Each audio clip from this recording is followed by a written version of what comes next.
afternoon, evening, everyone. How are you doing today? Hey, still some energy left for the last talk? Yes, right. Nice. What a huge screen this is. I'm intimidated. So, because this is the first time I'm going to give this talk on a not front-end conference, I want to read the room a little bit. So, who here writes front-end as their job? Okay, that's almost half the room.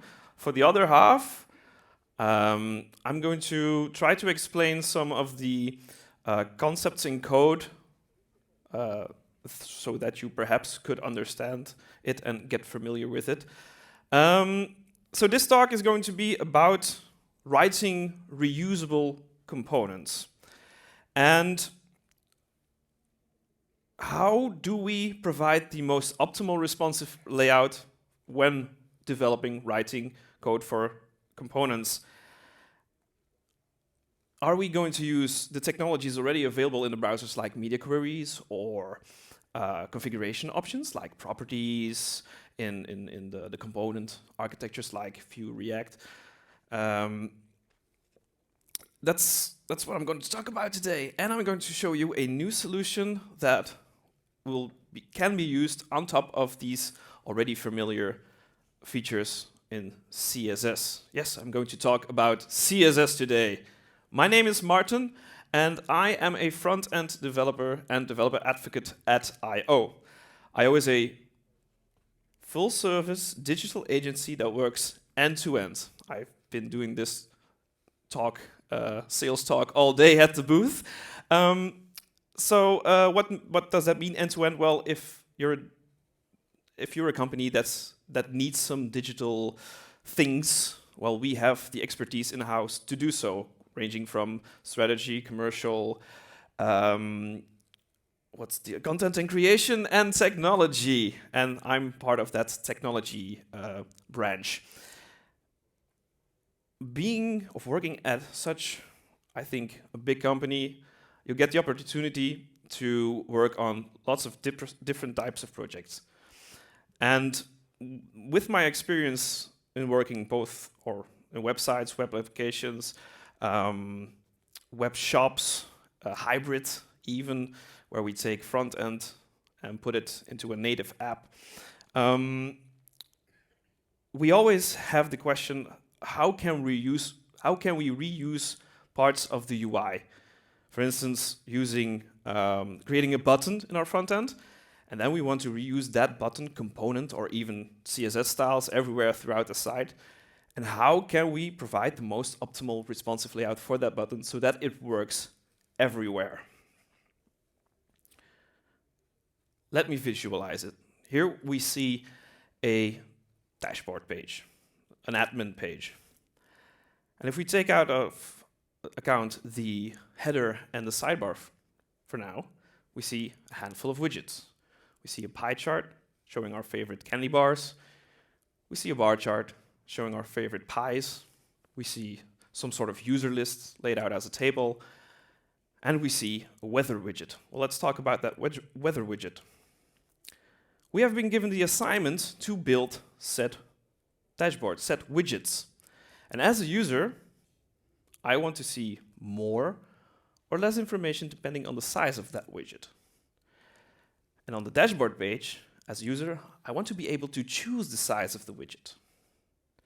As a developer, I want to reuse the same component throughout different layouts, throughout different pages.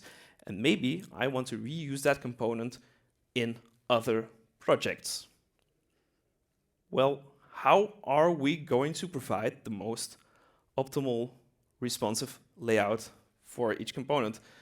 Let me give you an example for the weather widget. When we enlarge the weather widget, we want to see perhaps the expected precipitation of the day, or we want to see the upcoming temperatures for the week.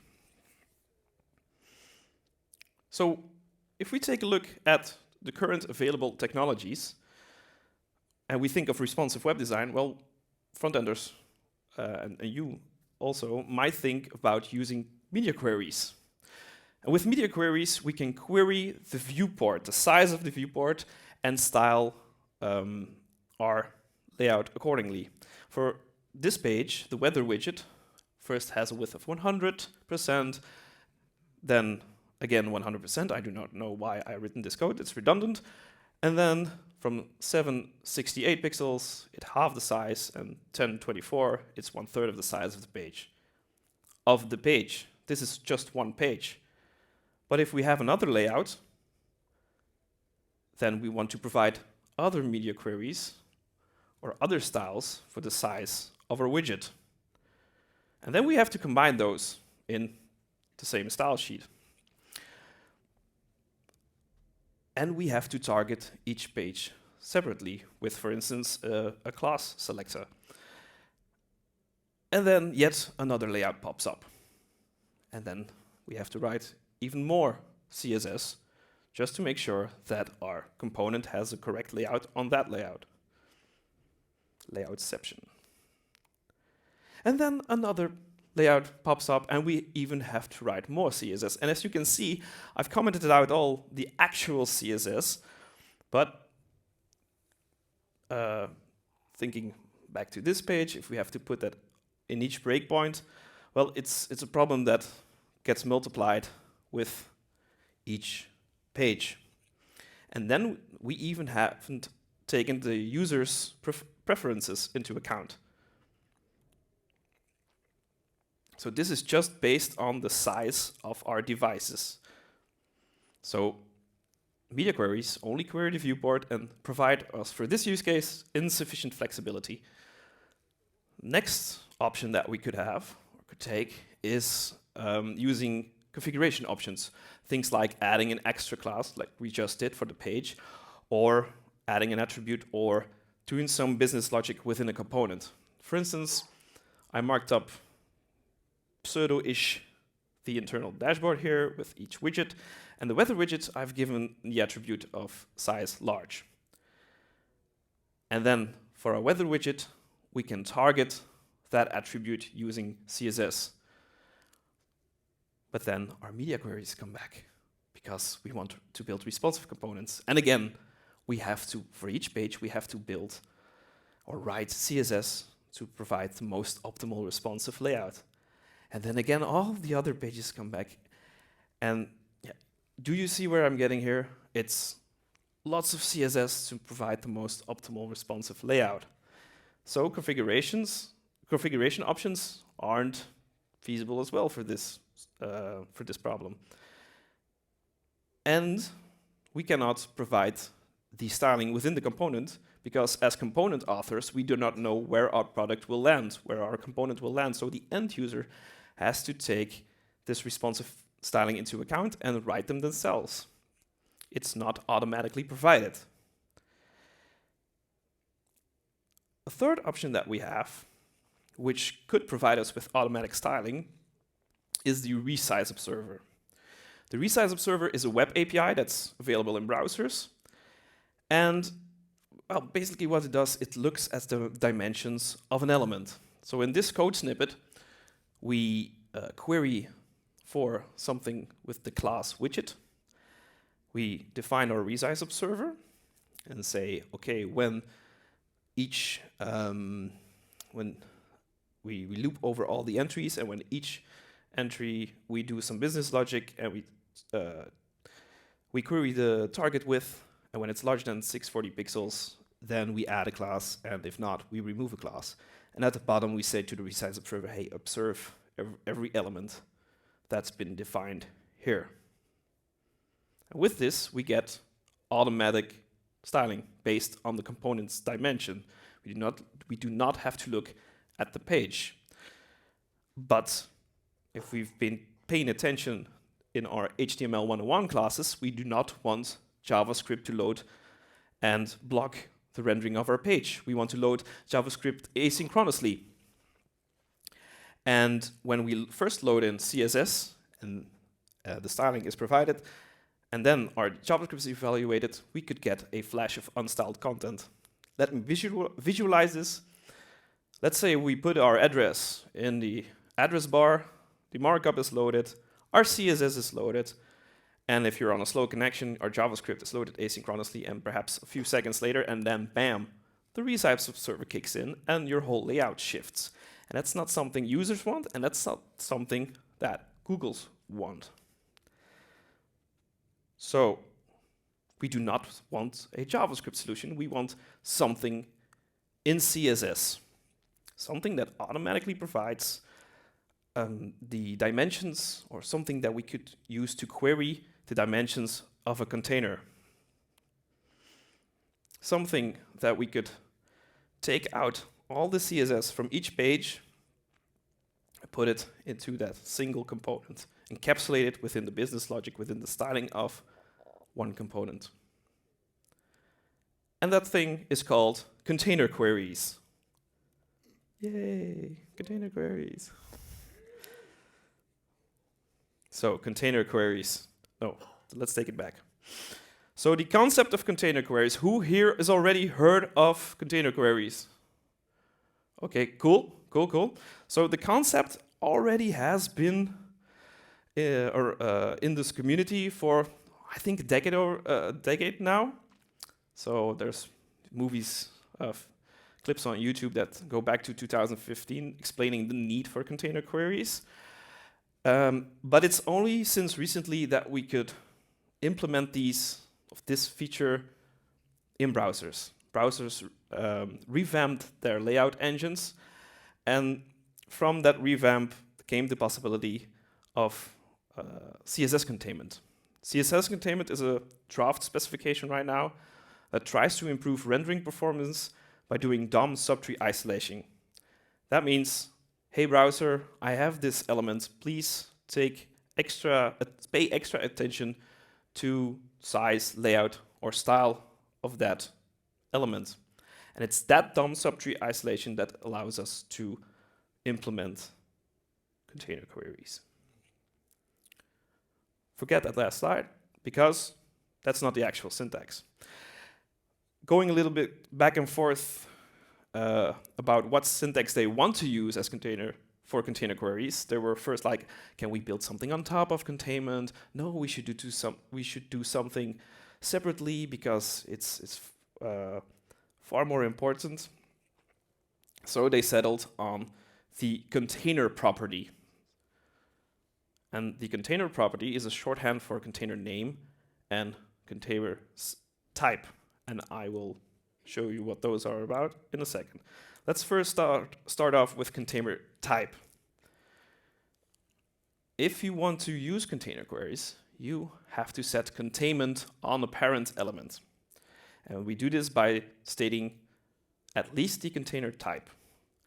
And the values can be size, inlines, which stand for inline size, block size, aspect ratio, orientation. Inline size is the same as width. It's a new logical property. That's another CSS feature. I'm not going to go in depth on that one. Block size is the same as height. Aspect ratio, that's a computed value of width and height. And orientation is a string representation of a computed value of width and height. So that's for both vertical and horizontal dimensions. If you just want to query horizontal dimensions, we can use inline size or width. And if you already set containment on a container or an element, with normal you can remove the containment and disable container queries. So that's the first thing we have to do, set containment on an element. And then after we set containment, then all of the elements its children can query the dimensions of that parent. For instance, in this example, just like a media query, we say add container, and then the minimum inline size or the minimum width, when it's 400 pixels, then do something with the product body. Just like media queries, we can use multiple conditions. For instance, I chose here to set containment with container type size, minimum inline size 400 pixels, minimum block size, height 200 pixels, do something with the product body. Everyone still following? Yeah. Already a question? Can we save the questions until later? Yeah, sure. Thank you. With container queries, we can now also query multiple containers. And that's where the container name comes in. So in this example, we have a product list and a page. Both have their container type set, and both have a separate name. And with the first container query, we target the list. So when the product list has a certain minimum inline size, we do something with the product.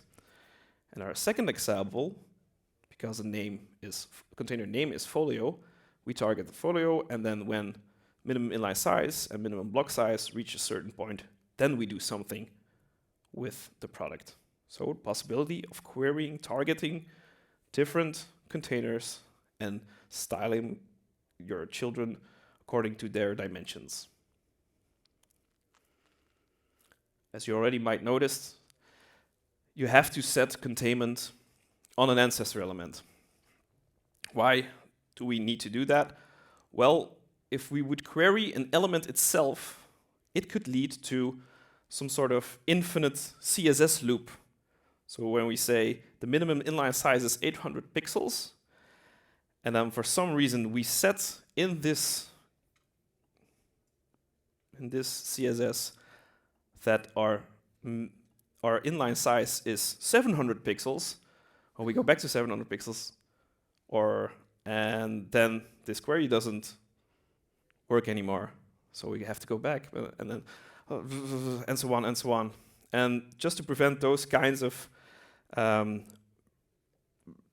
things, those kinds of errors, we said, or the CSS working group said, we have to set container type on size. So big one to remember here. Next to size container features, we also get container relative units. Container relative units are the same thing as viewport relative units, which only work for the viewport. And with that, we now have a unit that is a percentage of the container's dimension, width, height, inline size, block size, or the smaller value of width of height, or the maximum, well, the larger value of width or height. For instance, in this example, we say, okay, our product grandchild has to be 100% of the product height. Very interesting things. We start using this for font sizes, which I will show you in an experiment at the end of the talk. And the good news is, it's in browsers already. It has landed in Chromium and WebKit, and it's available since August in Chrome 105, in Edge 105, in Safari 16. And if you want to support other browsers, you can use a container query polyfill, which you can enable on your website. It's a little JavaScript snippet, but remember, we talked about the ResizeObserver. The container query polyfill uses the ResizeObserver. And with JavaScript, you could get that flash of unstyled content, and that's not something really that we want.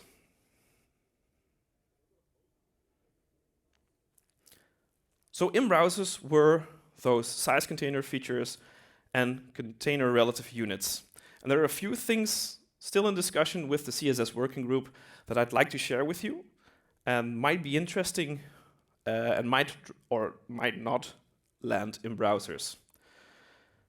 Next to size container features, also style container features are in consideration.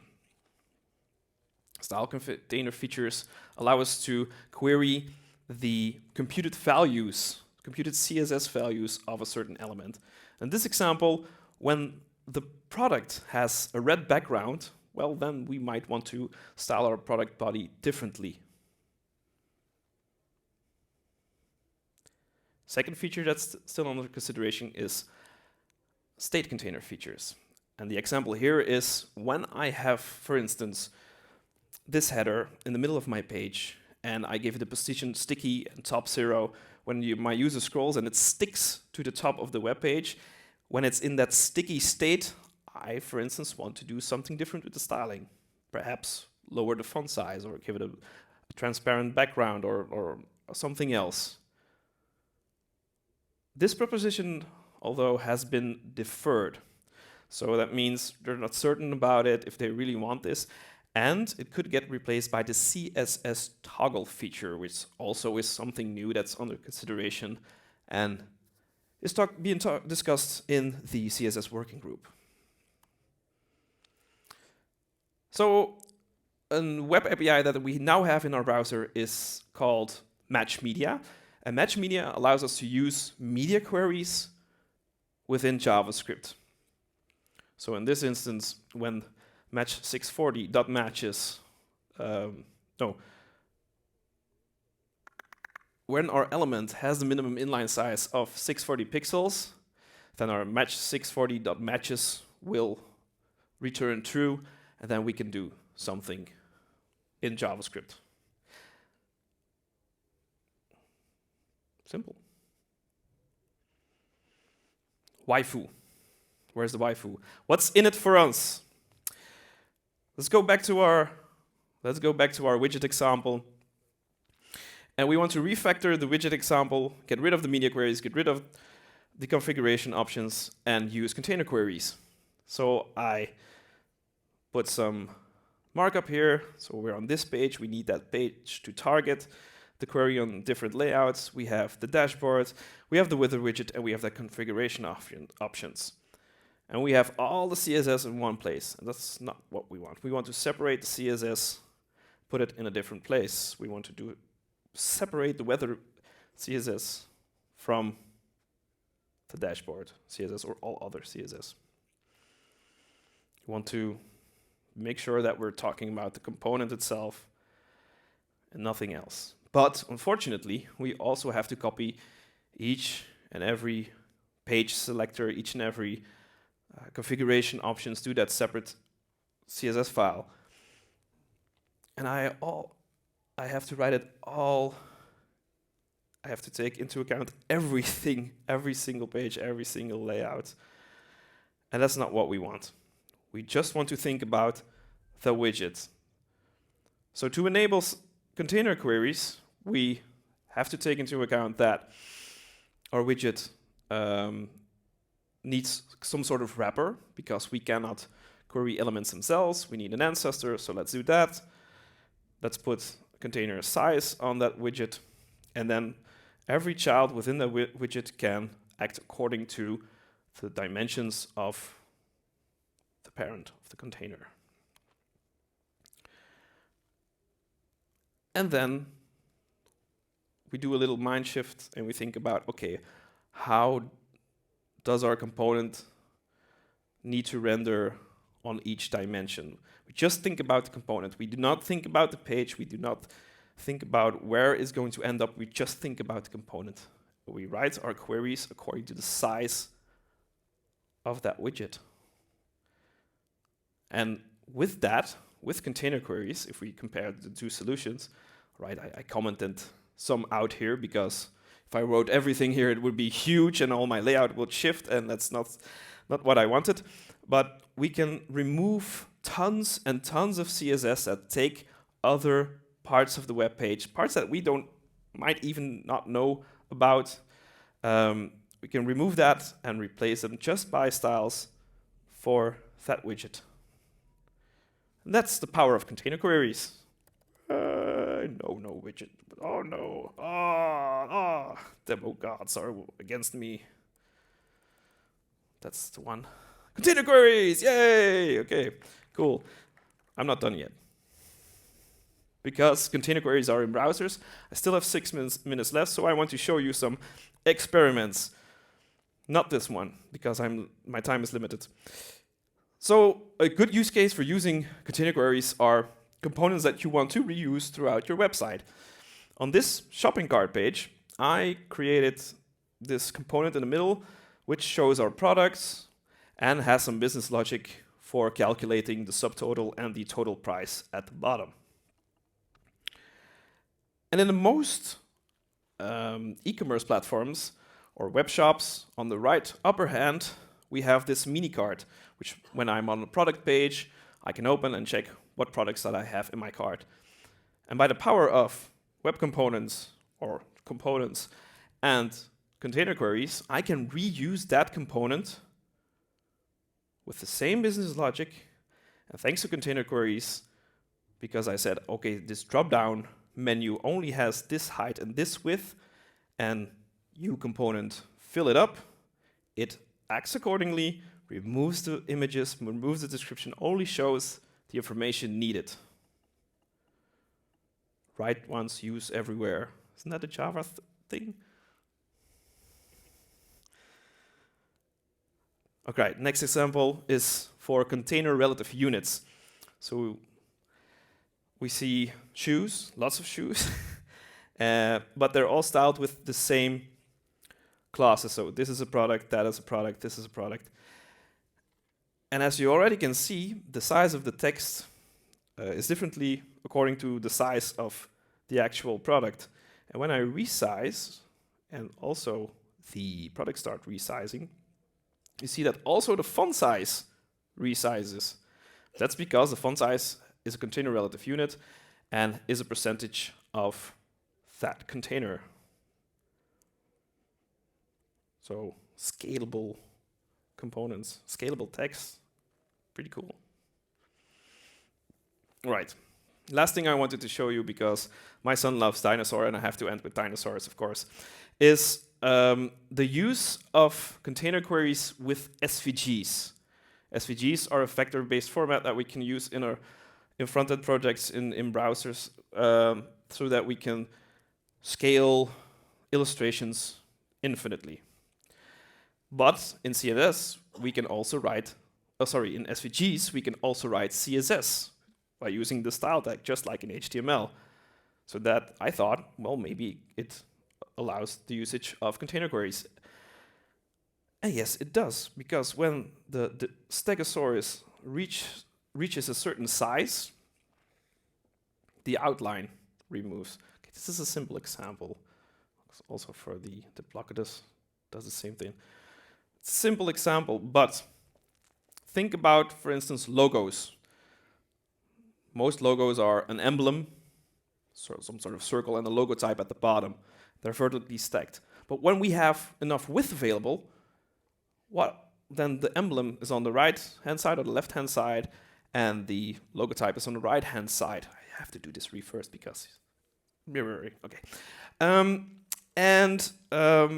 What if we, as developers, could build this into the vector files in the SVGs and hand it over to our developers, saying, okay, just use this component, and based on the width available, the size available, that logo will resize or shift its layout by itself. No more thinking about that. Pretty handy. Let's round it off. 2 minutes left.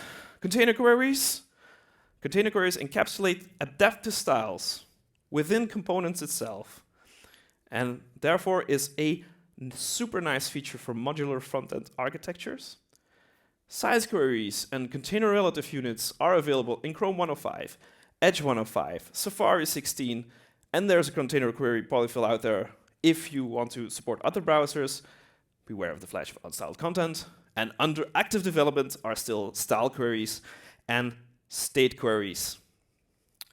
If you have examples, if you have certain use cases where you think, wow, container queries are very useful, but they do not support X or Y or Z, go talk to the CSS working group on GitHub, because all the discussions around the specification are open source on GitHub, and we would love for you to join us. If you have examples available, go check out the awesome container queries repository. If you have examples out there, if I might have inspired you to write something with container queries, share it with me. My handle is MRTNVH. These slides will also be on this website, mrtnvh.com. They will be available soon. And do you know what's also available? Job opportunities at today's sponsor, iodigital.com. That's cricket sound. Nice. Okay, so look at the cool new things within CSS. I hope you all have a lovely evening. My name is Maarten, and I wish you peace.